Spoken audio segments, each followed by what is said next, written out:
کہ یہ رمضان جیسا میں نے عرض کیا صرف روزہ رکھنے اور تراویح پڑھنے کی حد تک محدود نہ رہنا چاہیے، بلکہ پہلے سے آدمی 2 کاموں کا اہتمام کرے تو انشاءاللہ یہ انسان کی زندگی میں بڑی خوشگوار تبدیلی لانے کا ذریعہ بن سکتا ہے۔ 2 باتیں، ایک بات یہ کہ اس رمضان کے مہینے میں اس بات کا تو پکا عزم کر لے انسان کہ اس پورے مہینے میں انشاءاللہ کوئی گناہ نہیں کروں گا، ورنہ آپ سوچئے کہ رمضان کے مہینے میں آدمی نے اللہ تعالیٰ کے حکم کی خاطر کھانا چھوڑ دیا، پانی چھوڑ دیا۔ کھانا حلال تھا کہ حرام تھا؟ حلال تھا، مگر حلال کو بھی چھوڑ دیا۔ پانی پینا حلال تھا کہ حرام تھا؟ حلال تھا، مگر اللہ کے لیے چھوڑ دیا۔ جو چیزیں پہلے ہی سے حرام ہیں، جو روزے میں یا غیر روزے میں دونوں میں حرام ہے، اگر وہ نہ چھوڑی تو پھر وہ روزہ کس کام کیسا ہوا؟ مثلا جھوٹ بولنا حرام تھا، جھوٹ بولنا روزے میں نہ چھوڑا۔ غیبت کرنا حرام تھا، غیبت کرنا روزے میں نہ چھوڑا۔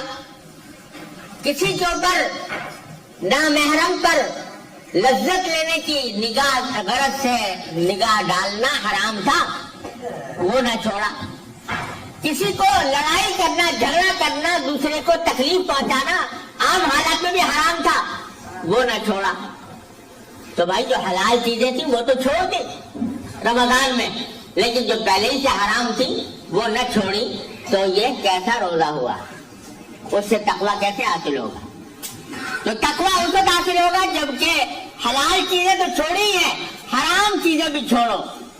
اس بات کا عزم کرو کہ کم از کم اس رمضان کے مہینے میں آنکھ غلط جگہ نہیں جائے گی، زبان کوئی غلط بات نہیں بولے گی، کان کوئی غلط بات نہیں سنیں گے، اور منہ میں کوئی حرام لقمہ نہیں جائے گا۔ یہ کیا بات ہوئی کہ سارا دن تو روزہ رکھا اور افطار کیا حرام غذا سے، ایسے آمدنی سے جو حرام تھے اس سے افطار کیا، دھوکہ دے کر فرض کرو کمائی حاصل کی، وہ حرام۔ سود کھا کر کمائی حاصل کی، وہ حرام۔ قمار کے ذریعے حاصل کی یا اور کسی غیر شرعی طریقے پر حاصل کی، وہ حرام۔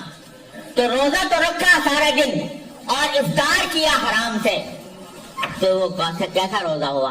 اس سے کیسے تقویٰ پیدا ہوگا؟ لہذا اس بات کا اہتمام کرو کہ اللہ تعالی ہم سب کو اس کے اپنے فضل و کرم سے توفیق عطا فرمائے۔ رمضان کا مہینہ اس طرح گزرے گا کہ کوئی گناہ نہیں ہوگا، اور اس کے لیے اپنی پوری ہمت کا مظاہرہ کرنا ہوگا کہ اسی طرح جیسے شدید پیاس میں پانی پینے سے پرہیز کرتے ہو، اسی طرح گناہ کے ارتکاب سے بھی پرہیز کر کے دیکھو کرو، تو یہ رمضان کا مہینہ اس کی تربیت اور اللہ تعالیٰ کے ساتھ تعلق مضبوط کرنے کا بہترین ذریعہ بنے گا۔